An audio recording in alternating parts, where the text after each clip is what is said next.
राधे राधे दोस्तों, कैसे हैं आप सब। बहुत स्वागत है आपका आपके अपने ही चैनल समृद्धि सेतु में।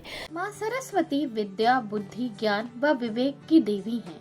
इस अंधकार में जीवन से इंसान को सही राह पर ले जाने का सारा बीड़ा वीणा वादिनी माता सरस्वती के कांधे पर रखा गया है। मान्यता है कि ब्रह्मा जी ने सृष्टि की रचना की और उसके बाद उन्होंने मनुष्य को बनाया।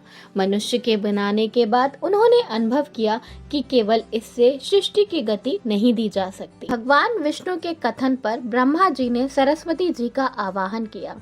सरस्वती माता के प्रकट होने पर ब्रह्मा जी ने उन्हें अपनी वीणा से सृष्टि में स्वर डालने को कहा।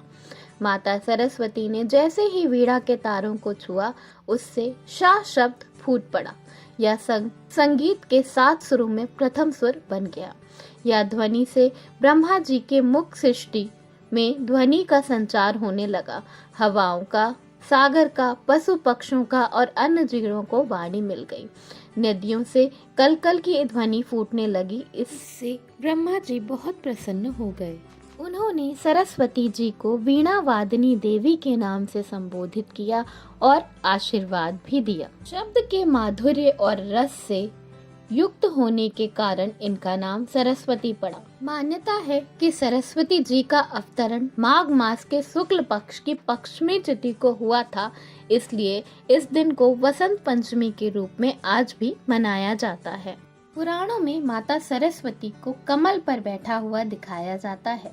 इससे हमें यह संदेश मिलता है कि जिस तरह कीचड़ में खिलता है कमल, लेकिन फिर भी कभी भी कीचड़ कमल को स्पर्श नहीं कर पाता, उसी तरह हमें चाहे कितने ही दूषित वातावरण में रहना पड़े, परंतु हमें खुद को इस तरह बनाकर रखना चाहिए कि बुराई हमें कभी न छू पाए, हमारे अंदर कभी प्रवेश न कर पाए। सनातन धर्म में माँ सरस्वती को वाणी की देवी कहा गया है। 24 घंटे में एक बार वह हर व्यक्ति की जुबान पर आती हैं।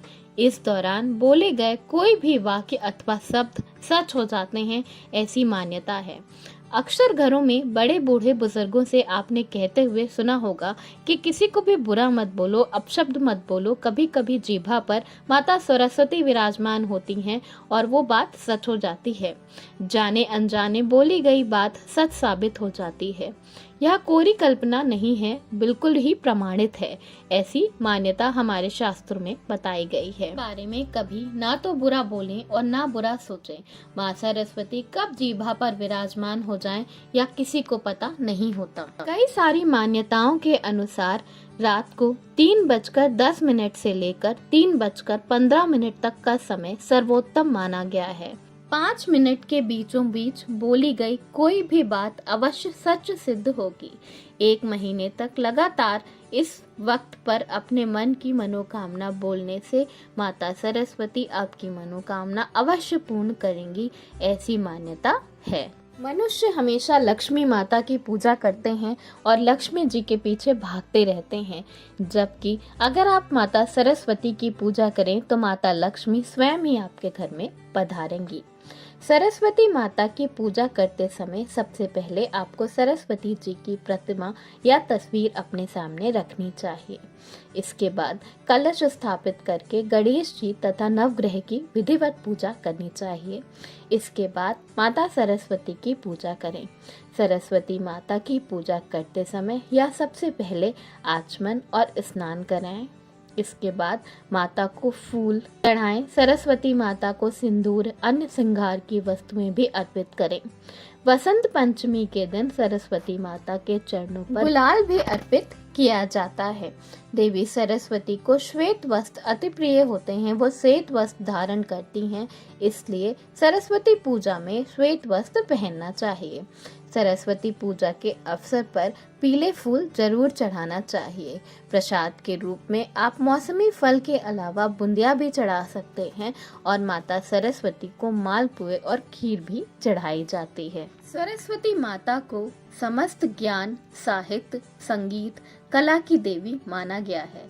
शिक्षण संस्थाओं में वसंत पंचमी बड़े ही धूमधाम से मनाई जाती है। यह शिक्षा होती है जो मनुष्य को पशुओं से अलग करती है। माता सरस्वती की पूजा करने से आपको ज्ञान की प्राप्ति होती है। जब आपको ज्ञान की प्राप्ति होती है तो आपकी जिंदगी से हर तरह के अंधकार का अंत हो जाता है और आपकी ज़िंदगी में उजाला ही उजाला होता है, तरक्की ही तरक्की होती है, आपकी किस्मत के दरवाजे खुल जाते हैं। माता सरस्वती की पूजा पूरे मन से, पूरी श्रद्धा से हर एक व्यक्ति को हर रोज़ करना चाहिए, क्योंकि वो माता सरस्वती ही हैं जिनकी वजह से आपको ज़िंदगी में ज्ञान की प्राप्ति होती है। वीडियो पसंद आया हो तो लाइक ज़रूर करिएगा, दोस्तों में शेयर कर दीजिएगा। चैनल पे नए हैं तो चैनल को सब्सक्राइब ज़रूर कर लीजिएगा। धन्यवाद। राधे राधे।